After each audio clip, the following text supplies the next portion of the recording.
Good. We're live on YouTube. Yes. Okay. Exciting. We are right now live on YouTube on the show Let's Talk Business. How exciting is that? What can I say? Today I have a really exciting news to share with you guys because I have somebody really special with me in the room. It is Thibault Van Renne. And listen to this name. How strong is that? Is that Thibault Van Renne? I love it. And me being Russian, I can say proper. That's good. I love a good name. Hi, Thibault. How are you today? Hello.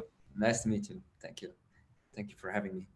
Oh, it's a pleasure. It's a pleasure. I must say, I was really excited to have you on the show today because you are just like a walking Google. You're like a walking encyclopedia about business. And considering only 39, right? Only 39? I will be 39 in around 2 months. Yes. So not even 39, will be only 39, and you're already successful, you already made it happen, and you're already coaching other people in how to build their businesses or overcome challenges in their businesses, right? Yes. How exciting is that? Well, please, Tibu, share your story. Share your story about your business because you start from complete scratch with your dad from a garage, and now you run a Yeah. global business, Yes. big luxury brand. Please tell us. So my father, when he was a student, he and some friends had the idea of traveling the world by a van. So they bought a van together, and then they drove all the way through Yugoslavia and so on to South, to India, to Iran, and so on. And when they passed through Iraq, my father said, yeah, he always had a kind of interest for rugs. And then he found some rugs there, bought them with his own money, brought them back. And at the time, as a student, he was working in a bike store to repair bikes and so on. And then he sold those pieces to the owner of the store. And the owner said, if you ever go back, um, I'll give you some money. You can buy some more because I really like them. And you have to know at that time, an Oriental rug was something that was really wanted. Everybody wanted it. We're talking 1970s, beginning 70s. And so then my father went back. He bought more.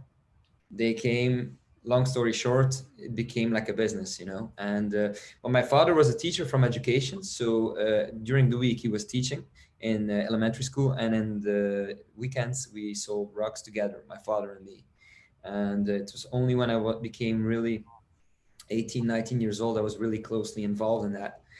And I learned the tricks of the trade. I traveled with him. I remember the first time we traveled, I was 8 years old, and we traveled to Turkey. And we found some nice silk rugs and so on. So it was really, that's how it really started. And then when I was 22 or in 21, 22, I traveled for my dad to do some buying trips. So I went alone. And I remember it was a really big adventure for me. There was a new kind of rug from Pakistan that people really wanted. It was made in Afghanistan, finished in Pakistan. So I flew to Pakistan. I bought pieces, brought them back. Big adventure. And I remember that time my dad's business grew by more than 30% in those years Wow. because I was buying, because I was closely involved. And I guess I gave a new elan, new wind in the company. But then I said to my dad, you know, Dad, I want to do my own company. I think I know how it works. I have a vision. I see in my mind how I can do it, what I what it should be, how it should be presented, and so on. And I wanted to do a showroom in a luxury rug showroom in a city center. And at that time, I was born in Ghent, so the city for me was Ghent. So we were looking for location. And after a year, I found a location, and it took us another 2 years to finish it, to get the permits and so on, finish everything, and open up. And I must say, from the start, it was a real success. We sold a lot of rugs, and today we are a company that is not only buying and selling, but also designing. So I started designing my own rugs, and then we sold them to companies all over the world that resell them, but also to private customers all over the world. And we focus primarily on customization and in size, design, color, everything. Um, and at the beginning, when I started that custom designing was in 2008. We were really a pioneer in that field, and now, you know, a lot of companies are doing it. So I have a whole list. Like every year I do something that nobody else has ever done in my business. So we call it the world's first. And Oh, so every year we try to find something new, do something new that nobody else has ever done. And this helps our company also to be not only better known, but to be more successful. Um, so that's basically how it started and where we are today. And now we are moving the showroom from Ghent to another town, to Knokke, which is not so known internationally, but in Belgium it's very known. It's the most wealthy town in the country, and there are around 40, 45 art galleries. And so it's very well known. And once we are there, we will have a showroom in a very iconic square. I believe that we will be even more successful. And there's more reasons why we moved, but we're very excited about the move. The showroom is going to be totally amazing. It's been designed by a famous architect, a close friend of mine, Thibault Van Renne, who is becoming the next Van Duisen, you can say. So he's young like me, and so together we help each other out. And so we're very excited about the future. So that's in a nutshell how it started and where we are today. well, that is so exciting, I must say. And when you said you traveled at the age of 22 on your Yeah, own, you yeah, know, I went back in my memories when I arrived to UK, age yeah, 24, yeah, and it was so challenging. yeah. I mean, you are so young, you don't know. Okay, you learn something from your dad, but when you are with Yeah. somebody, you have a backup. You have I just, somebody. yeah, I think that you have to believe, right?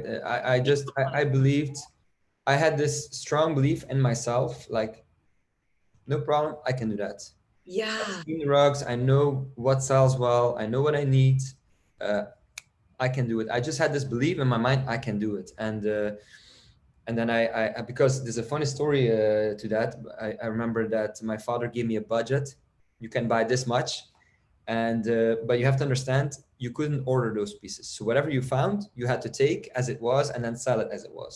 You couldn't say, I like this, I want two models of this and that size, two and that, etc. No, you have to buy. So, and it was difficult to find really, really nice pieces. But on that buying trip, on that specific buying trip, I found a lot of very nice pieces, and I bought all of them. And my father got the bill before I traveled back because he has to prove for the shipping. And Did you also effort? my father said, Thibault, but what are you doing? We can't afford this. This is too much. What are you buying? I said, Dad, all of these pieces are amazing. It's very difficult to find. Let's Yeah. get them. I arranged buying terms that we can pay the second half later. Plus, I got us a very good price. He said, is that the price you got? I said, yes. That's amazing. I said, yeah, we have to do something. I believe in this. Let's do it. So I guess I kind of had this entrepreneurial spirit.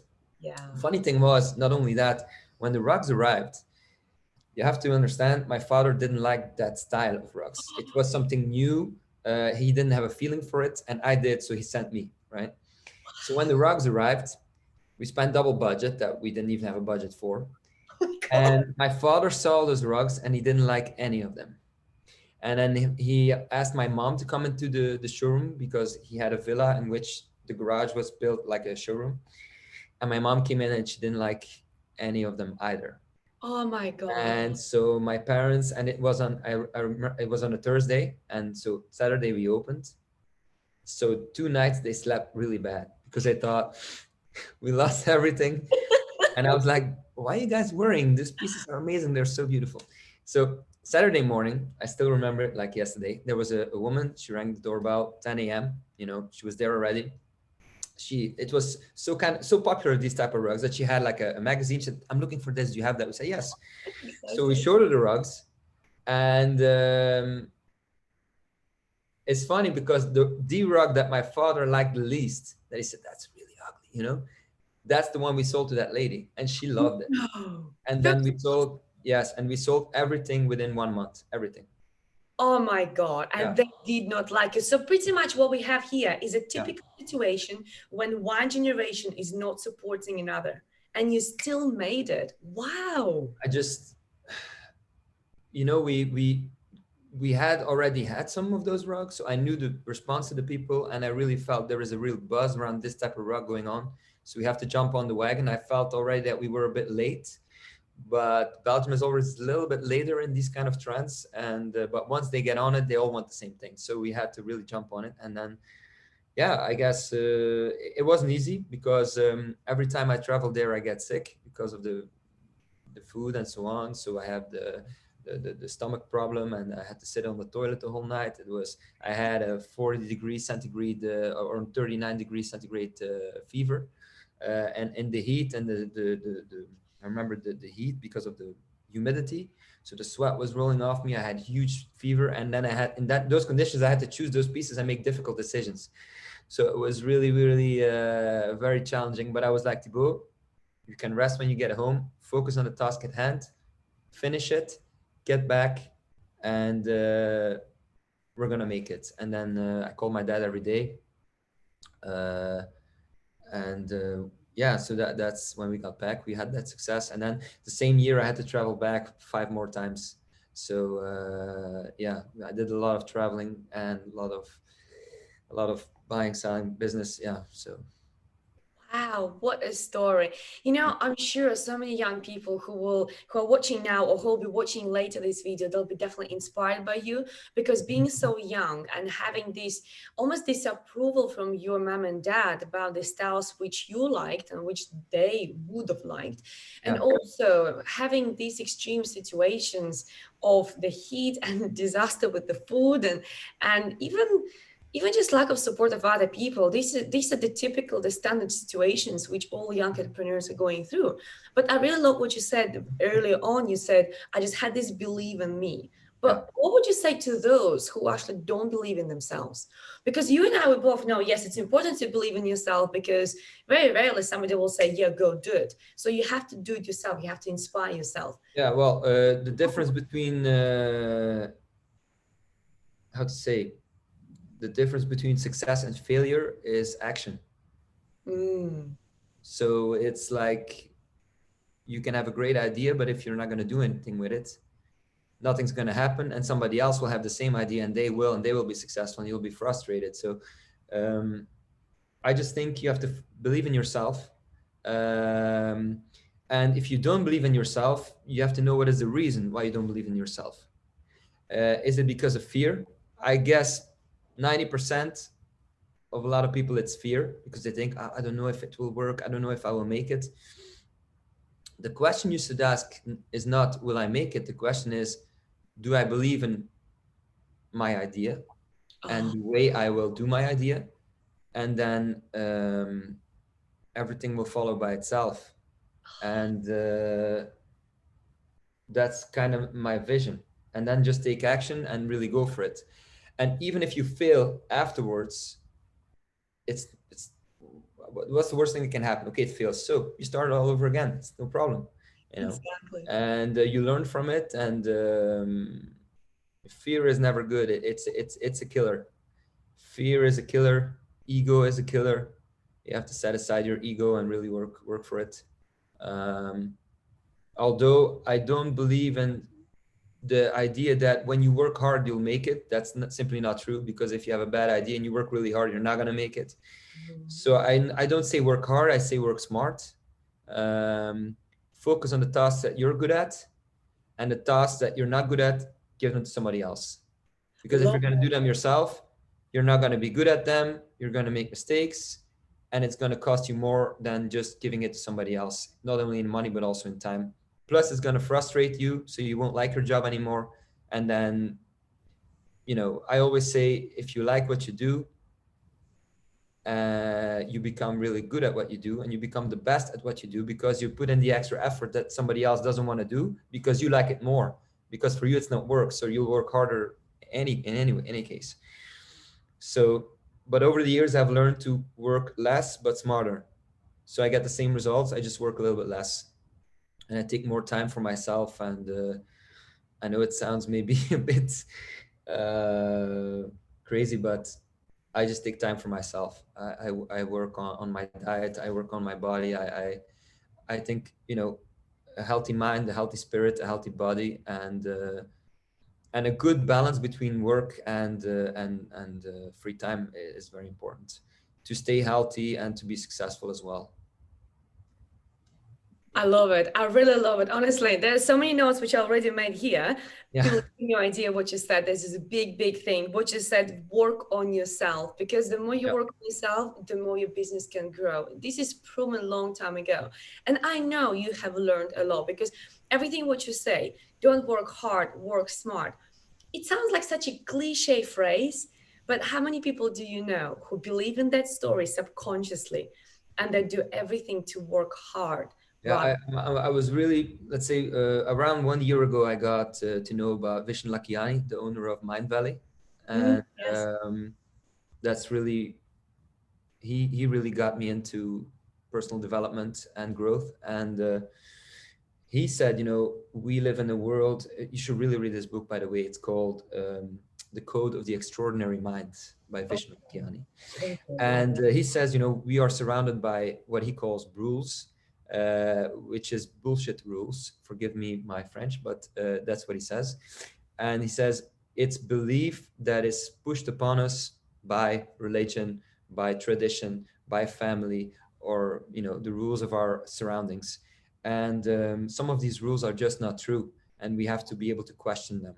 And one of his rules is you have to work hard to be successful. He says, I don't believe in that. You have to, you know, um, and there's many other like that. But the fact that he questions all those things, you have to Yeah. understand. I studied the philosophy in the university. So first rule of philosophy is question everything. Yeah. And I found that a very interesting concept, because when you question everything, you learn about things. And when he said, these bullshit rules, you have to think about, is it true? Is it real? And there's definitely rules that we believe in, Yeah. consciously and subconsciously, that have been bestowed upon us by our culture, by our tradition. It can not only be mentally, but it can also be physically, it can be sexually. Things that we believe should be like that, but why? Because when I always say, when things should be in a certain way, it means that a lot of people are going to be unhappy, Yes. because nothing is the same for everybody, right? Not everybody's emotions are the same. Not everybody's way of living is the same. Not everybody's love, sexuality. Everybody has a different way, and so I believe, as long as you respect the others and the other's opinion, you can be different. And look at the famous actors, the famous musicians of nowadays. The most famous ones are the ones who are most different than the others. Yeah. The most successful businessman, Elon Musk, Richard Branson, they're different. They are. Richard Branson lives on an island. That's You cool. know, yeah, Yes. he lives on an island. He says, "I don't care. I live on an island."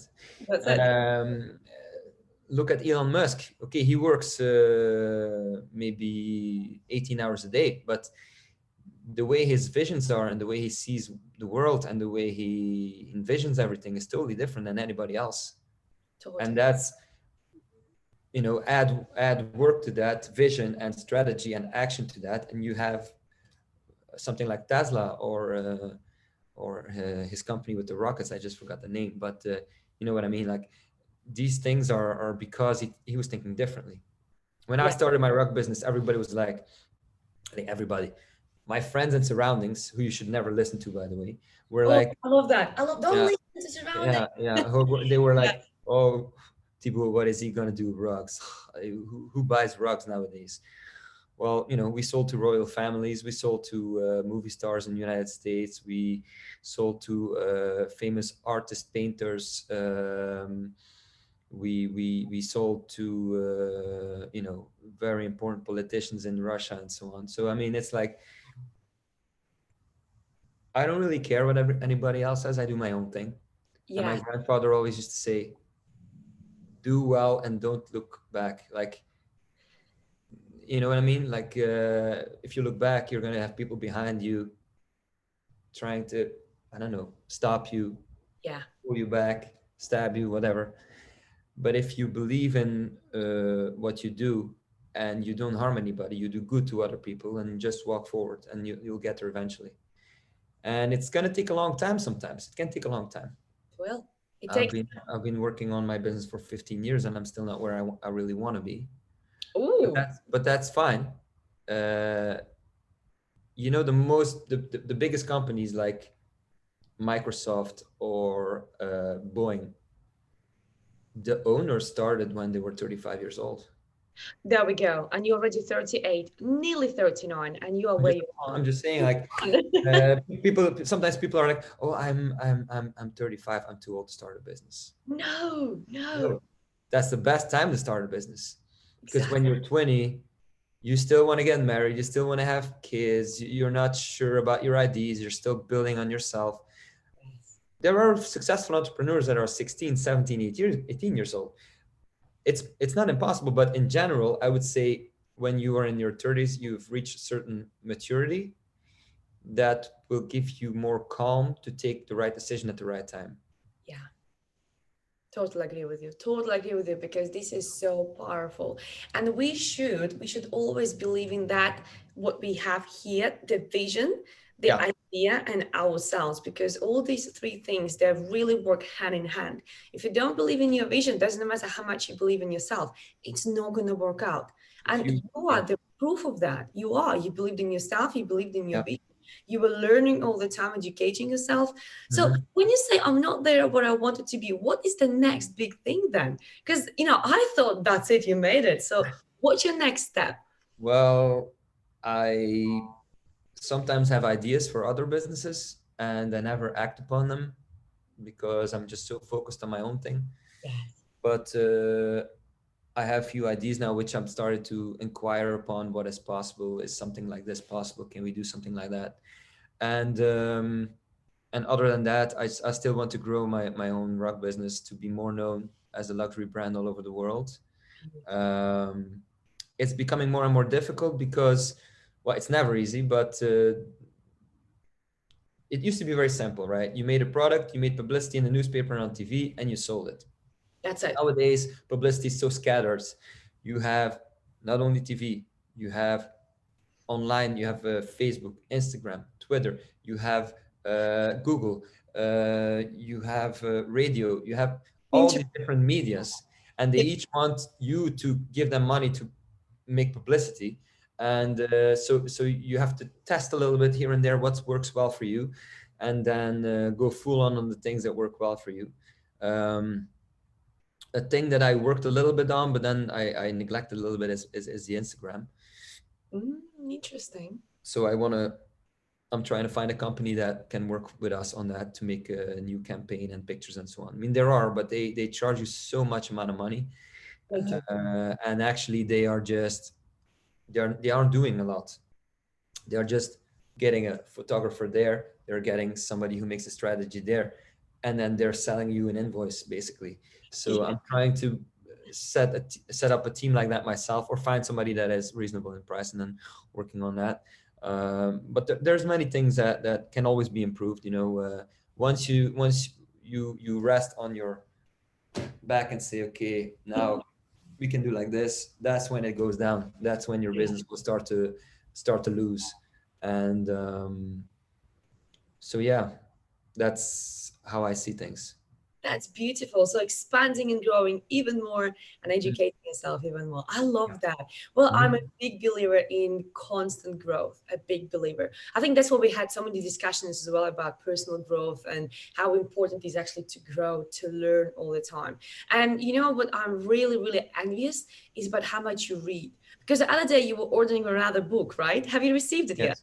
Not yet. I think it's arriving today or tomorrow. Okay, okay. But you're like crazy reader. So what book would you say transformed your mindset? Out of all books which you read, what book would you say that was like, really transformational?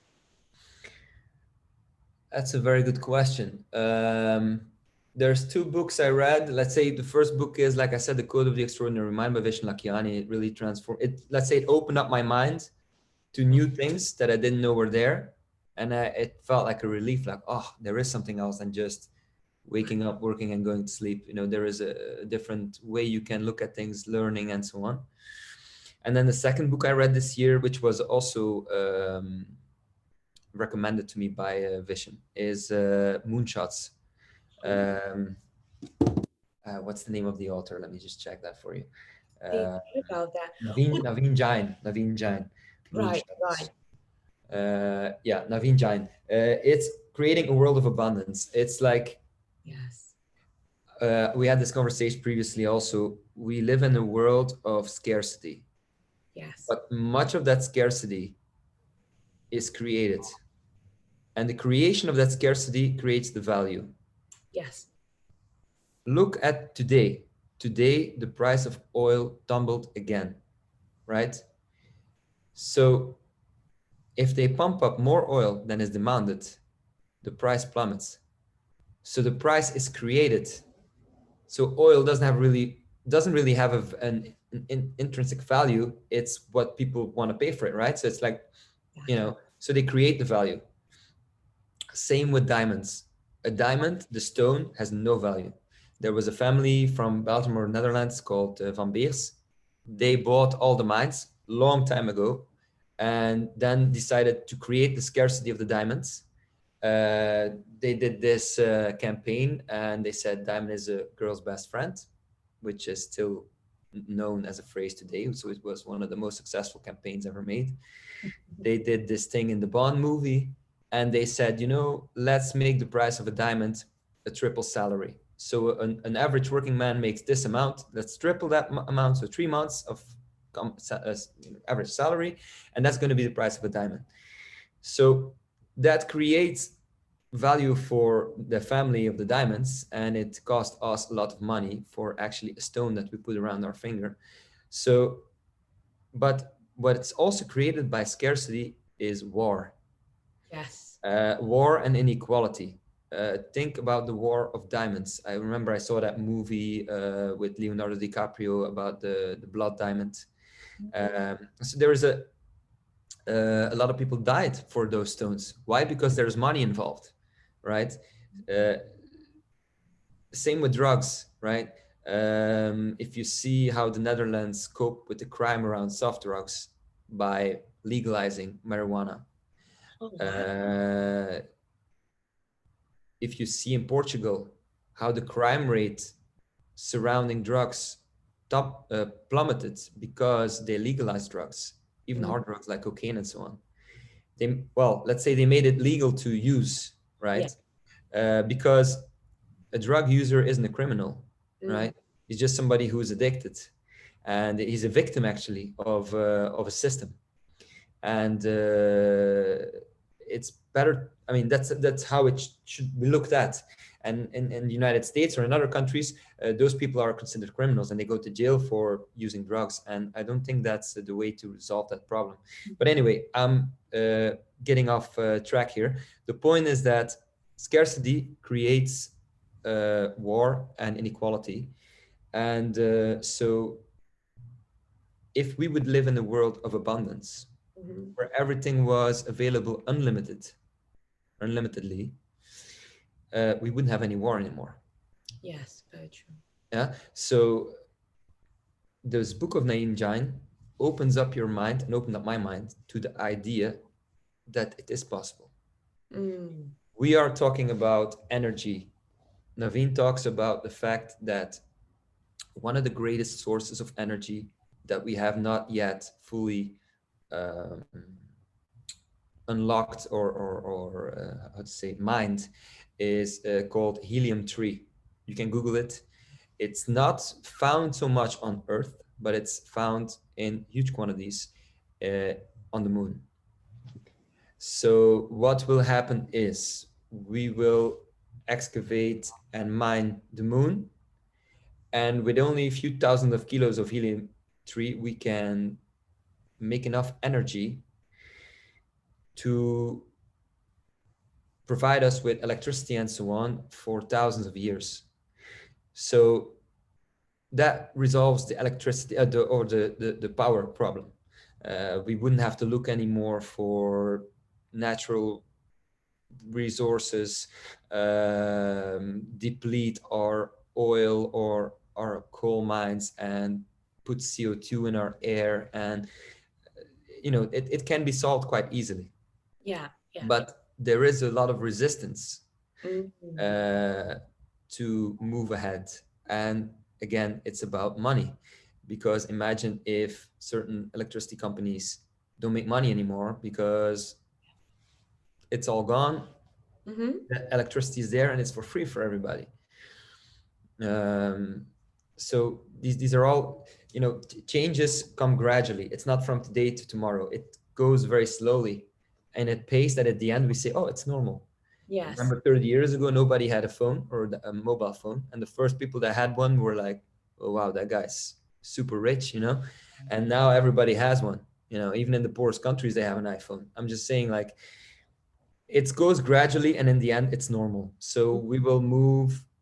And that's what I found very interesting about that book, and it really shows you all the possibilities that there are, with scientific evidence. And so you start believing in this world of abundance, and when you believe in the world of abundance, you look at the world totally differently.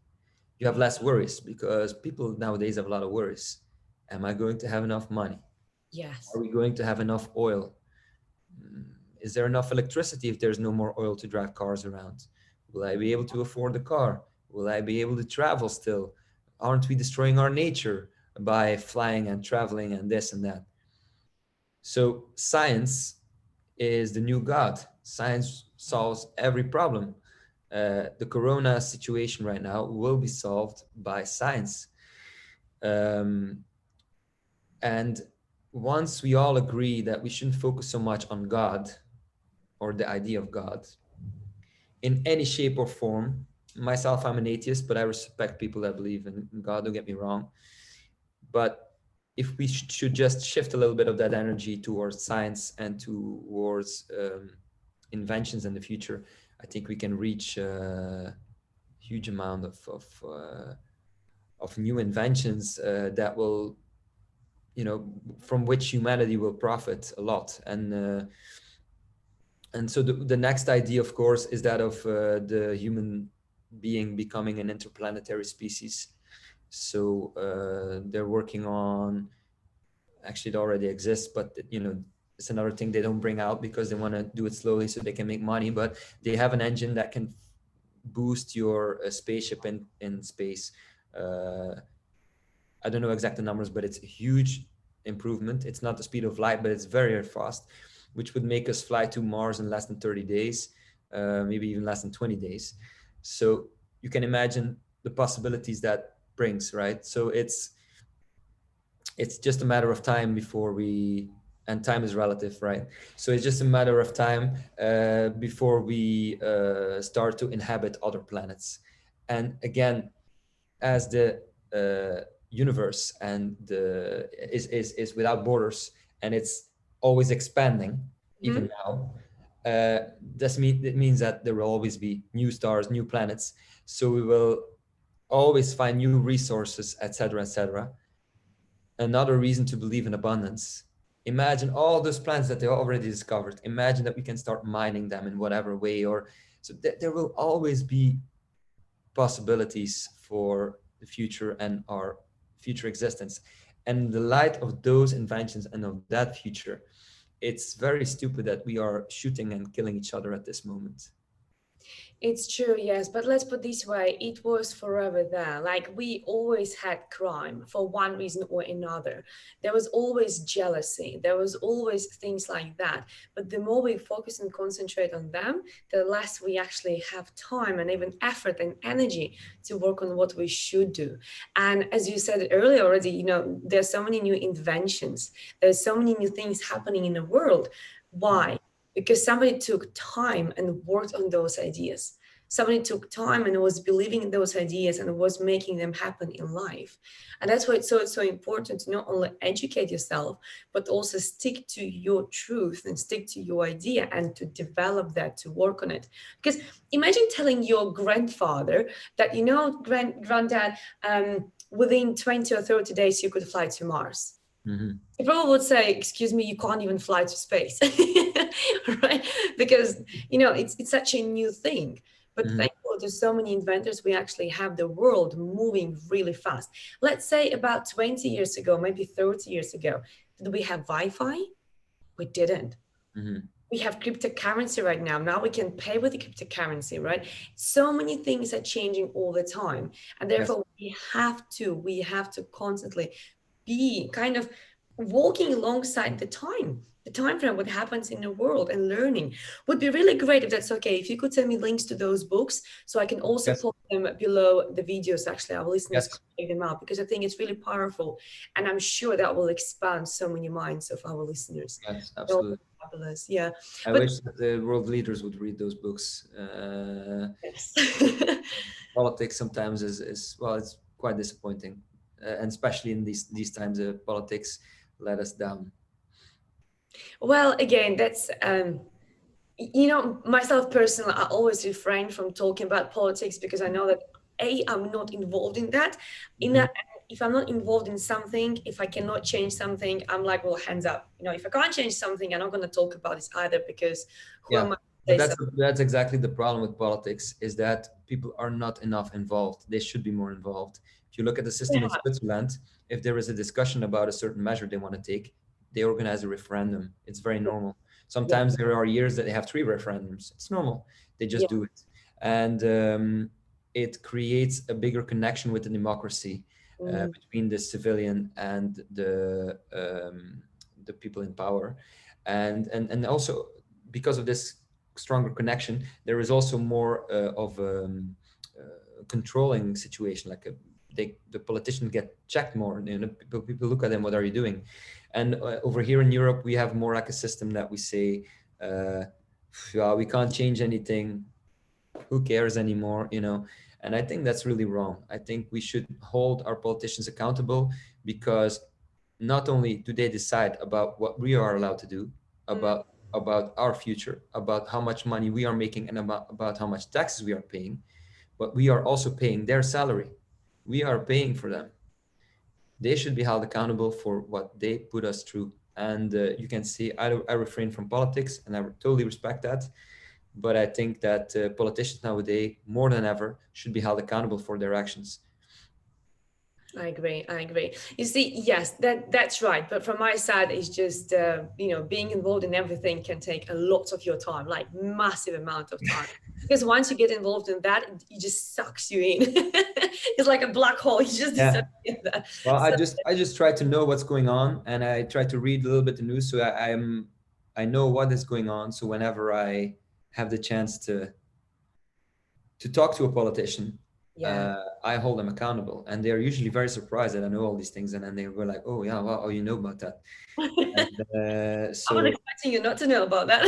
yeah, and so yeah, I think, but it's an important thing, and especially as an entrepreneur, you have to, you live in a country, or you choose a country in which you're going to start your business. You are Mm, depending on the system that you're building your business in. If you don't agree with that system, don't do it. Move, yes. do it somewhere else. Yeah. Uh, and if you're young, you can still do that. You can go wherever you want. The world is yours. Absolutely. There's not such a thing as age limit. Absolutely no. Definitely agree with you.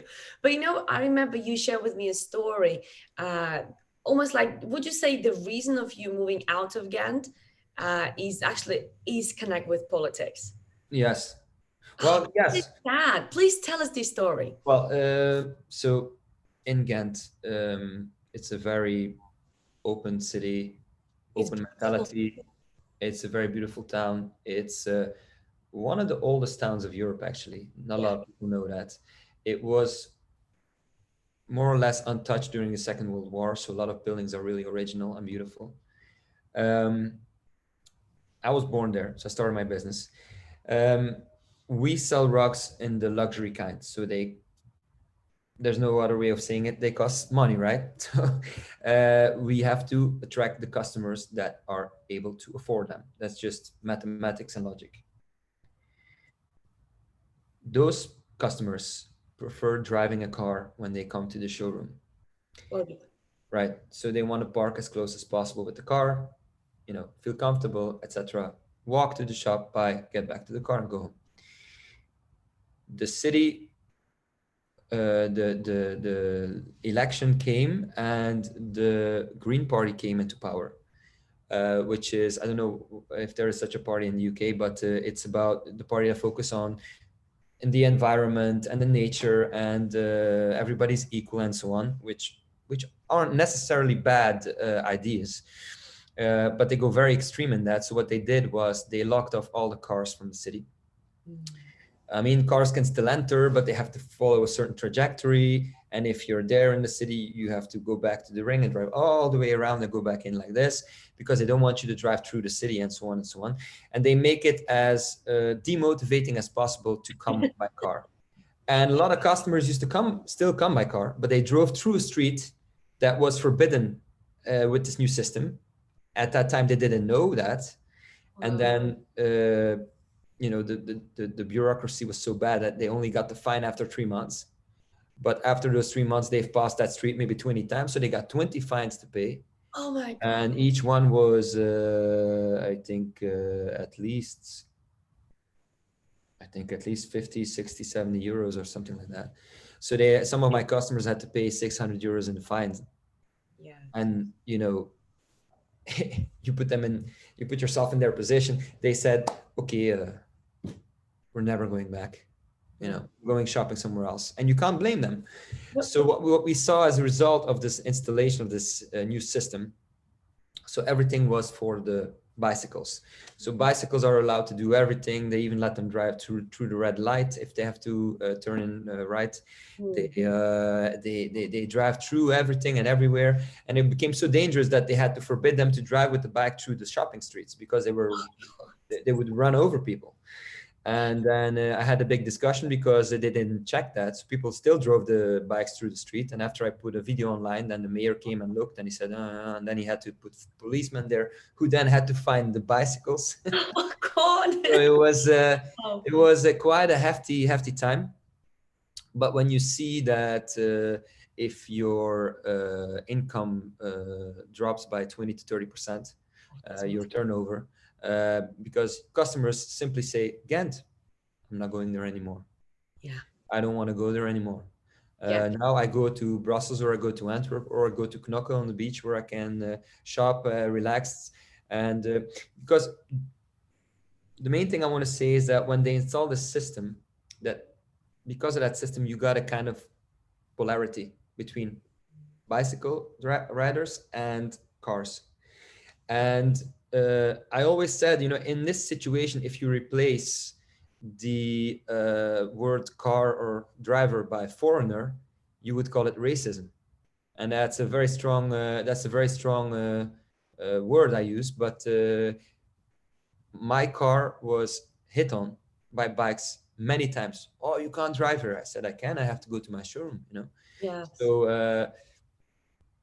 I mean, I remember in 40, 45, certain people were also pointed at and hit on and so on. And they feel like they can, because the law is not like this. So we can attack the cars, and the cars are bad, and they're bad for our environment, etc., etc.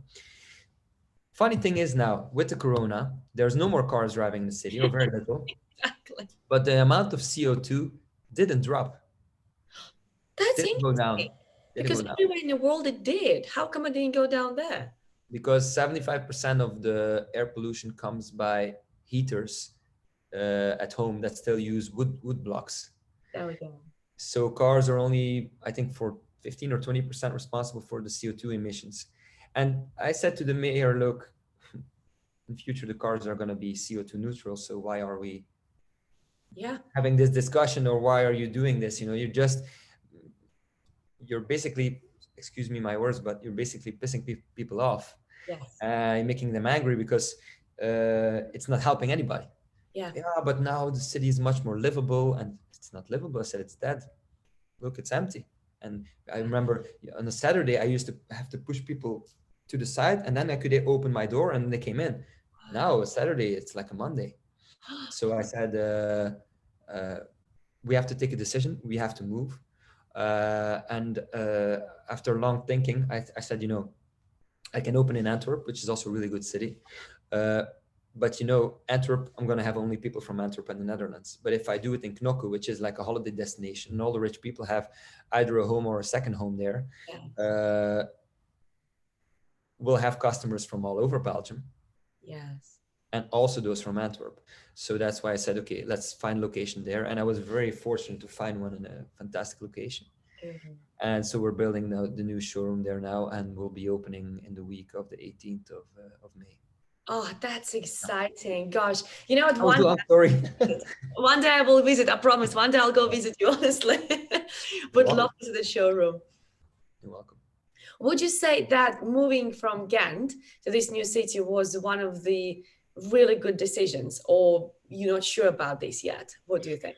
Because would you move there if not this situation? Would you ever? And Never. very often, what happened? Well, I always say like it was something terrible happening to us, but also a blessing, because maybe otherwise I would have never taken that decision. Yes, I have to be honest in that. So it was a kind of, maybe it was the universe to push me to there go we there, you know. But you know, I just believe in it.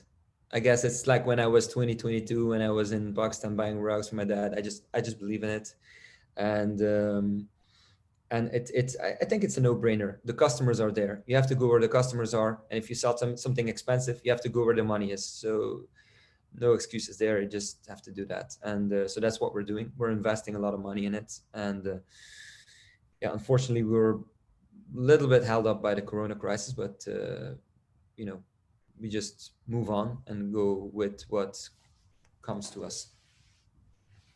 I love the phrase you said there. We need to go where customers are. It's Yeah, about being strategic in your business. Because what you could have said, you could have just sit there and complain about customers not being there anymore, like many business owners do. But what you yes, did, you just found new location where customers are. yeah. Will go there. It's about turning a bad situation in a positive situation, and Now, I'm really good at it's one of my talents. I don't have so many talents, but that's one of my talents. Uh, this is the most amazing talent you can have. well, yeah, I mean, my mom always says I have a huge what's the word in English? Veerkracht. Um, I get back up easily. You can push me down, I just get back up and I start moving again.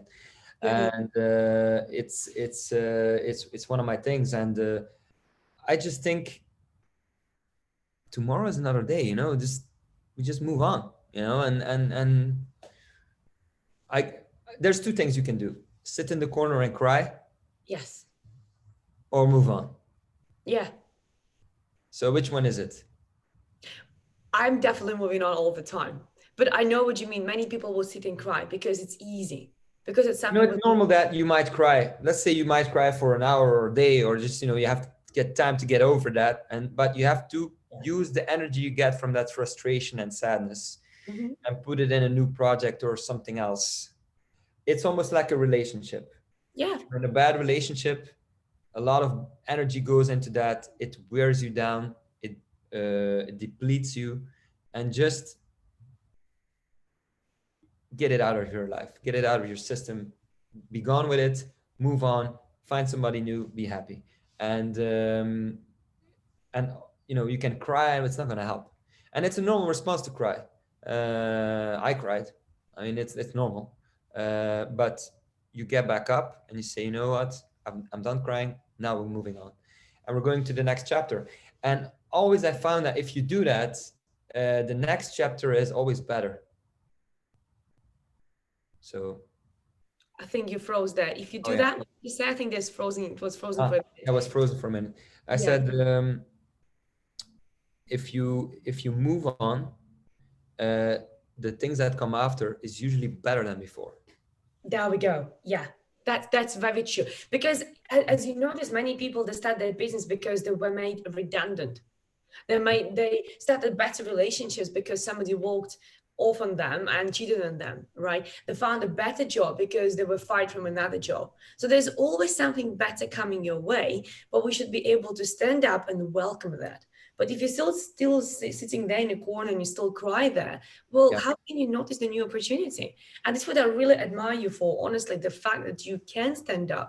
And during this corona situation and actually everything is lockdown, you use this time to actually build a new showroom in a new location. And then once everything is open, you're also open. It's incredible. I mean, yeah. this, It's funny wow, how that matches, because by the time the showroom is ready, we will be able to reopen the shops in Belgium. So it's it's it's kind of funny. crazy. It's like Uh, you couldn't even plan any better, right? You know, sometimes you have to be a little bit lucky, but if you never take action, then you know there's never anything's going to happen. So um, you know. That's incredible. That's really incredible. Well, Thibault, I must be really, really extremely grateful to you, and I am, because you not only shared so much wisdom, you shared the books which actually inspired Yeah. you, made you grow. Please share them with us, so actually I can post them below the video, so actually our listeners and viewers can actually read those books. But you Yeah. also shared your own personal wisdom. And I'm Yeah. really, really grateful. Thank you so much. Is there Uh, anything else you would like to share? Maybe you would yeah. like to like any extra value which you would like Yeah. to give? Please Yeah. share. So I think that it's important if you're an entrepreneur that you find a mentor. Oh, yeah. Find somebody that believes in your project and has experience in the field of business or in whatever you want to do and is willing to help you. And don't just go for somebody that you believe will help you. Go for somebody that you won't ever believe will help you. I read a story about there was a man who was in his 40s, wanted to learn how to become an actor, and he just went to Al Pacino and he said, "Would you like to mentor me? You know, help me a little bit because I want to learn how to act. Just tell me all the things I need to do, and I'll do them." And the funny thing is that people that are very successful are very rarely approached by other people to be mentored because they think he'll never say no, he won't have the time. But the good thing is that people that have a lot of energy and a lot of success are dying to share their ideas because they already made it. You know, it's not lonely at the top if you help somebody else get there, right? So if the guys are lonely at the top and they help somebody else get there, they're not alone at the top anymore. So they love to help people because it's also good for their ego, right? I mean, they can help you, they see you grow, and they're like, I did that, so you're helping them also a little bit, so just go for, there's so many ways to contact people via or LinkedIn or whatever, and just send a message. And if it doesn't work out or he says no, you didn't lose anything, move on, you'll find somebody else who will probably be better for you, you know but I think it's important. I was very, very fortunate that I had my dad taught me everything. I'm eternally grateful to him for that. He Wow. gave me a chance also. He helped me start up and so on. But you always have to have somebody that helps you. Yes. Either it's a bank gives you a loan, or it's a friend who helps you out setting up your first store or whatever. You always need help. So not only be kind to everybody you meet or friends or family, but also find that mentor, and somebody who you can have a really one-on-one conversation with to see revolution and growth. um, get into these conversations, challenge the mentor and his knowledge, and then you learn, and he'll love that because if your belief is strong enough, you'll make it. But do a lot of research. Do a lot of research before you start your business. Look at what the competition is doing. Is there a competition? What are they doing? How are they doing it?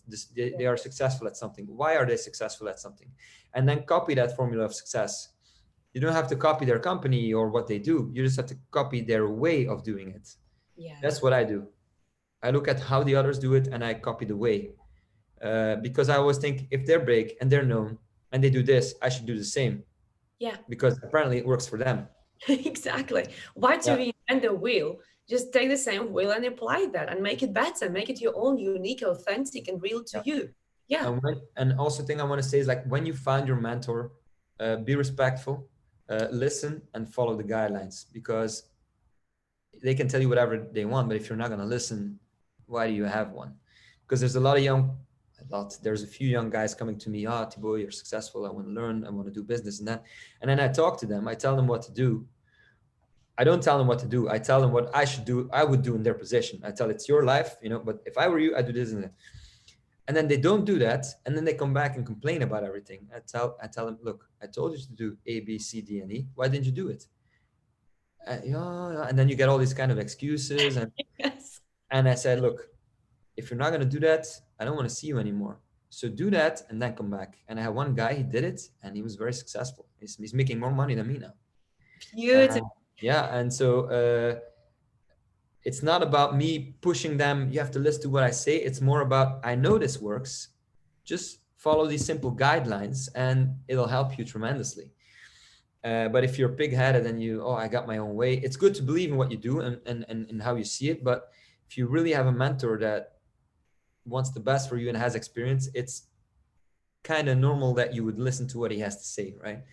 Um, anyway, um, and then another thing I wanted to say on, if you start a brand or known company, I think it's very important that you have a vision on how it should be. I always say, if you can see it, you can have it. So if you see it happening in your mind, the showroom or where I sell my stuff will be like this, or my online shop will be like this, or I will give this service to people and I will do it like this, and I will have this kind of conditions and this kind of offers, and we will perform it like this, and we will be that kind of amount of stuff. And it's important to think, who are my customers? How would you like others to see my brand? What are your brand values? What are the values you stand for as a brand? Very important. Write all that down. It will create a kind of chain of guidelines for yourself, because you can come back to those values. Whatever you think, should I do this in my company? What are the values of my company? Oh, we are, for example, my company, we are luxury, we are quality, we are service, we are unique, we are the look and the brand and the value of the brand and so on. We make beautiful things. We're more interested in art and the connection with art, and so all these things. So you put all that together, and then you have they call it the brand book. So you can write your own brand book. It's like how it started, what your vision is for today, what your vision is for the future, and what are your values. You write that down. It may take you a few days, may take you a week or two. Once you have that, it'll be your guideline for the future. And that, I think, is very important. And then when you have all of that, how are you going to fit that into your strategy, right? What is going to be your strategy? I always say, you can open up a bakery in a street with 20 bakers and be successful. You can, but you have to have the best bread. Yes. There we What go. is going to be your strategy? Are you going to sell cheap bread and huge amount, or are you going to sell tiny breads, very exclusive, expensive, with a little bit of gold foil on it and some champagne together, or whatever? It's the total opposite, right? But it's two business models that work. But you have to find out, what does the customer want that comes there, right? I read the biography by Richard Branson, also a really good book. I'll give you the link as well. I love that. Yeah, it's a please. big book, but it's really, really good. It reads like so fast. And he was saying, I lost what I was saying. Help me out here. About the branding. Yes. You should be which I believe as well. Yeah. So Richard Branson has a very, very great story in his life. And he said, I look at a company, how they do things, right? And then I look how I could improve that. Mm-hmm. Like, I was taking a plane and the service I got on the plane was horrible. The seats were horrible, right? Yeah. The service at the counter was horrible. The way to book my flight was horrible. People weren't smiling at the service, and I couldn't buy nice stuff on the plane. I didn't like the waiting hall when I wanted to go on the plane, and so on and so on. So I said, you know what? I'm going to start my own airline, and I'm going to be successful because I'm going to do it better. There we go. So, and that is like so powerful. So there is this guy, what's his name? Koenigsegg, cars, supercars. They call them hypercars because they're extremely expensive. And he's like, when he started, he made cars from scratch, and they were very expensive because all the research goes into it. You only sell 5 or 6 a year in the beginning. You lose a lot of money. You need a lot of investments. You're sleeping on something that wasn't even called a bed. It's a really great story. And at that time, you already had Ferrari, Lamborghini, Porsche, all the top brands. If you said then to somebody, I'm going to build cars, they would laugh at you, right? They would say, like, are you crazy? How are you going to compete with all those names? But he did it. And at this moment, in the car industry, his brand is the most innovative brand in the world. He created a new engine that has more than 1,000 horsepower. and the CO2 level is extremely low. And so that's another guy to admire. That's the same like Richard Branson. You believe in something when all the odds are against you. You just have a vision and a belief. I'm going to do it better. I'm going to different than the others in my own way, but I'm going to do it better. I'm going to make a better product. I'm going to give a better service, and it will be successful. Love Why? that. Why did somebody start with Instagram? There was already Facebook, Yeah, exactly. right? So there's always a way of doing it on your own and on your own terms, and just trying to make it better. Will you make it? Maybe, maybe not, Yeah. but it's worth a try. And while trying and even failing, you will learn so much that you'll take it with you to the next step. And then maybe you'll be successful at something else. So keep going, keep going, keep going. And then the last thing I want to say is that how do you fit this idea, this strategy into yourself and your own brand as a person? Because nowadays, what I notice more than ever, the person is becoming the brand, Mm-hmm. Mm-hmm. right? Um, People want to buy something from Virgin because it's from Richard Branson. They like him, so they buy it. Kanye West has the Yeezy brand, which is valuated at $1 billion. He just, it's Kanye West. Kanye is cool, so I'm going to buy it. So the person connected to the brand is more important than ever. It's almost like a football coach, you know. Uh, if you have 11 good players, and they know how to play football, is the coach really going to make a big difference? In a way, yes. In another way, no. But it's the face and what he inspires the people around him to do that creates the success. If the coach believes in it, the people underneath him will also believe, and they will follow his line. And that's why the person that rules the company, or sets out the lines, is more important than ever. And also because values are important now. Nature, how will your brand affect nature? Is your production good or bad for the environment? Being accountable, people can Google everything now. They see what you do, they follow you on Instagram. You can't lie, right? No. You can't lie, you can't keep things hidden anymore. Yeah. So you have to be authentic and true, and then you become that persona that people want to step into and want to be successful from. If that makes sense. It totally makes sense. And I love what you said, that become that persona people will be willing to learn from. But it means being authentic and really you. And very often people try to copy somebody and always say, well, no, they are them and you are Yeah. yourself. Be authentic, you, who you are, what your values are, what your ideas are, what drives you, what kicks you, what makes you wake up in the morning. Do that, because Yeah. you are is the best version of you. Yeah. I like very much Post Malone in the music. And the reason why I talk about him is because there's so many artists nowadays that make music and they all sound the same, right? Mm. Because they see somebody who's successful, and then Yeah. they copy that formula, and Yeah. then you listen to the radio and it all sounds the same, Exactly. Very right? similar. Very similar that. Yeah. Yeah. And so, but not all of them are very successful. Hmm. But then somebody else comes, and he's different, unique in his own way, as well as a person, as well as an artist, and starts off doing the same, but then says, you know what, I'm going to do my own thing, and makes his own kind of music. And then that takes off, and now he's like world famous. He's huge. He's one of the most famous artists right now in America, and in the world, by the way. So just like this proves that you are your own brand, do your own thing. You don't have to be the most attractive or the most, you just have to be unique. Yes. And Totally. being unique is not difficult. Just be yourself. So discover who you are inside. Be as close to yourself as you can be. That will make you unique. That will make you close to the heart. And then the things you will do will come from the heart, will appeal to people, and will bring you success. Because it's not about success. Mm. It's never about the success. It's never about the money. Because a lot of people, they Google Instagram success, Yes. Google how can I get successful. Yeah. It's not about the success. It's about doing something that you love, inspiring people by doing it, Love that. Love that. coupling a business model to it. The whole thing makes it successful, and then money will come by itself.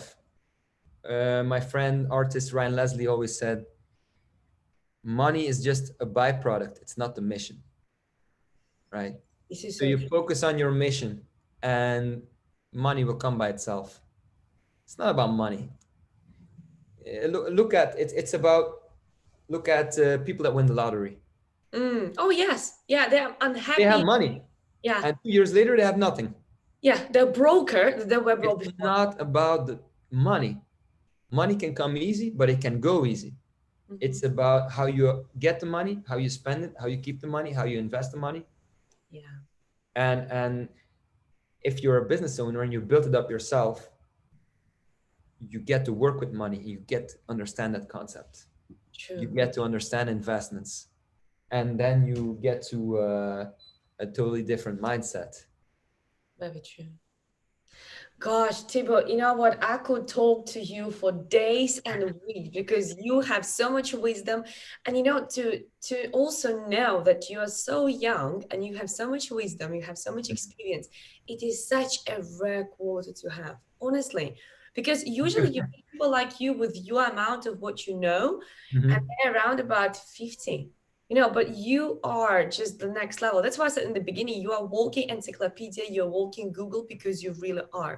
And honestly, I could talk to you for hours and hours, but we already been longer than an hour, believe me or Oh not. my God. We're already boring people's minds out. Yeah. Sorry, guys. Sorry.